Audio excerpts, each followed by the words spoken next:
Women and men are very different. And this is also why men's sports is just a much, much, much better product. It is just simply a better product. All right, I got to play this. And I really have no choice to play it. I don't even want to necessarily, but I'm compelled by forces outside of my control to do this. It is my obligation. I'm duty bound. I'm called. So something happened during a WNBA game yesterday. Perhaps the first entertaining thing to have ever occurred during one of these games. There's a player on the court lost her wig. Her wig got knocked off.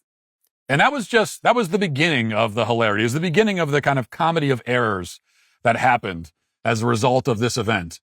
And so just watch this and see how it all unfolds.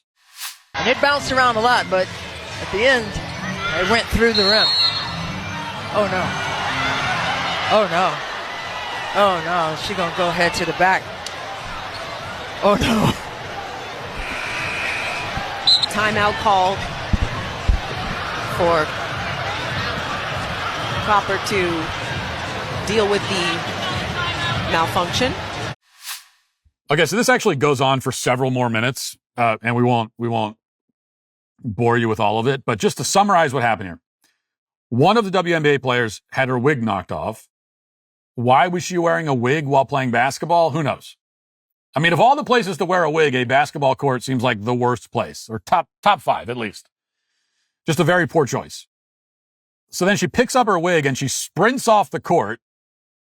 So we got two very funny events. First, the wig comes off. That's hilarious. And then the reaction of picking up the wig and sprinting. Because apparently in the world of female basketball, if your wig falls off, you are automatically excused from participation. You just run off the court, go to the locker room, and cry, presumably. I mean, I think they saw that the medical staff was rushing in with a pint of ice cream to make her feel better. And then back on the court, the announcers don't acknowledge what happened. They practice this kind of solemn, reverent silence. You could tell one of the announcers almost started laughing and she caught herself. But a wig just fell off. I mean, how do you not mention that? They're trying to talk around it. They won't say anything about the wig. They won't give us a replay. Now, over in men's sports, okay, a player in men's sports can shatter his leg. His Achilles tendon is like shooting out of the top of his skull. And we would get 50 slow motion replays of it. We would get up close, slow motion, so we can see the moment that the tendon rips off and is shot up through his skull. And that's what you see with men's sports. But in women's sports, if a woman loses her wig, they won't show you the replay. It's too upsetting. It's too tragic. We don't want this to be memorialized on camera. We can't allow it to be seen.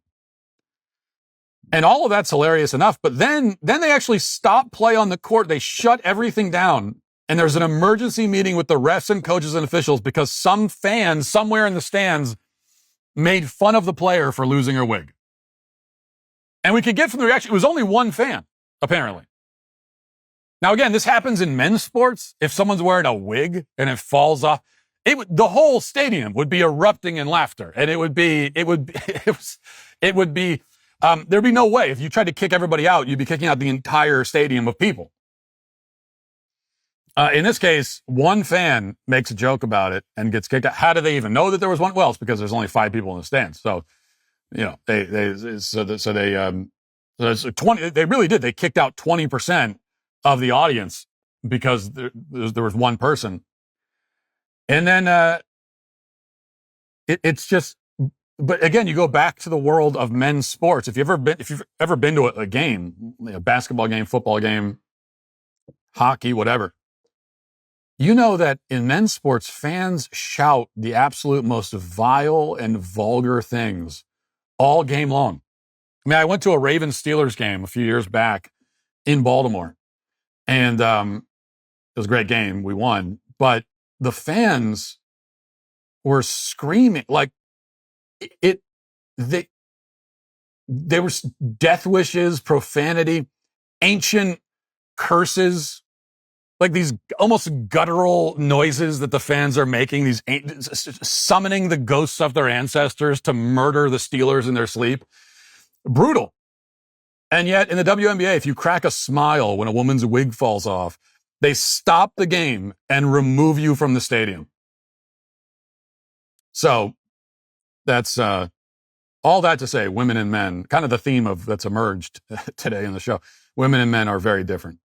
Very different. And this is also why men's sports is just a much, much, much better product. It is just simply a better product. And that's why I'm a little troubled by all this WNBA conversation, which I know I'm guilty of it.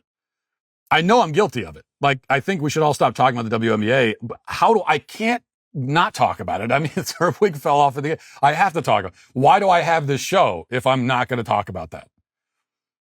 And yet at the same time, it's a little bit of an internal crisis for me because I do think that we all should stop talking about the WNBA. And there's this effort among some people to make the WNBA relevant or to pretend that it's a good product is that's also troubling to me. So, that's what happened there. Hopefully by now her wig is back on and, she'll use some better glue next time and everything will be fine in the world again. If you'd like to see what else I have to say, you can access my full show by going to dailywire.com or by going to the Matt Walsh Show Twitter page. Hope to see you there. Godspeed.